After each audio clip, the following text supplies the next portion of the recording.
आर्थिक सुनामी आ रही है, भयंकर आर्थिक सुनामी अब आ रही है। उसका कारण है कि हिंदुस्तान का जो प्रोटेक्शन का सिस्टम था, जो इंटरनेशनल इकोनॉमी से एक प्रकार से शॉक अब्जॉर्बर था, उसको बीजेपी ने हटा दिया है। तो एक तरफ से भयंकर आर्थिक सुनामी आ रही है, प्राइसेस बढ़ रही हैं, और ये अभी शुरुआत देखिए आप, ऐसी इकोनॉमिक क्राइसिस आएगी हिंदुस्तान में जो आपने अपने लाइफ में नहीं देखी होगी। ये हो रहा है, इसको आप कोई रोक नहीं सकता है। दूसरी तरफ क्या हो रहा है, हिंदुस्तान के अंदर, सिस्टम के अंदर इंस्टीट्यूशनल रिवोल्ट हो रहा है। तो आप सोचती हैं कि इलेक्शन कमीशन फुली कंट्रोल्ड है, वो 3 साल पहले फुली कंट्रोल्ड है। चीफ इलेक्शन कमिश्नर के मैसेजेस मेरे पास आ रहे हैं, head of intelligence system, senior judiciary, सारों के सारे रिवोल्ट कर रहे हैं, इंफॉर्मेशन दे रहे हैं हमें। तो जो कंट्रोल का सिस्टम था एक तरफ से, वो कोलैप्स कर रहा है अंदर से, क्योंकि लोगों को दिख रहा है कि जनता का प्रेशर अब ऐसा भयंकर आएगा, अगर हम इस रास्ते पे चलते गए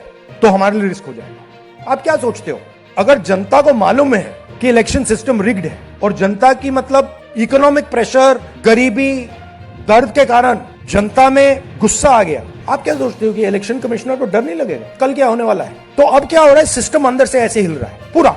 और मैं आपको ये बता दूं कि मेरे पास इंफॉर्मेशन आ रही है, सिस्टम मुझे इंफॉर्मेशन दे रहा है, मोदी जी के बारे में, शाह जी के बारे में, उनके बेटों के बारे में, मिनिस्टर्स के बारे में, अजीत डोवल के बारे में पूरा इंफॉर्मेशन है, धड़ाधड़ धड़ाधड़ धड़ाधड़ हमारे सिस्टम से ही आ रहा है। अब ये हो सकता है कि जनता के प्रेशर को ये सप्रेस करने की कोशिश करें, इमरजेंसी जैसी चीज कर दें, हो सकता है। बट अब हम दूसरी स्टेज में जा रहे हैं, पहले हम फुल कंट्रोल स्टेज में थे, अब ये आउट ऑफ कंट्रोल जा रहा है इनके। मैं मोदी जी के पास जाता हूं, जब मीटिंग में जाता हूं, मैं आपको बताऊं, मेरे पास मोदी जी के पर इतना इंफॉर्मेशन है, मोदी जी जानते हैं, मैं भी जानता हूं।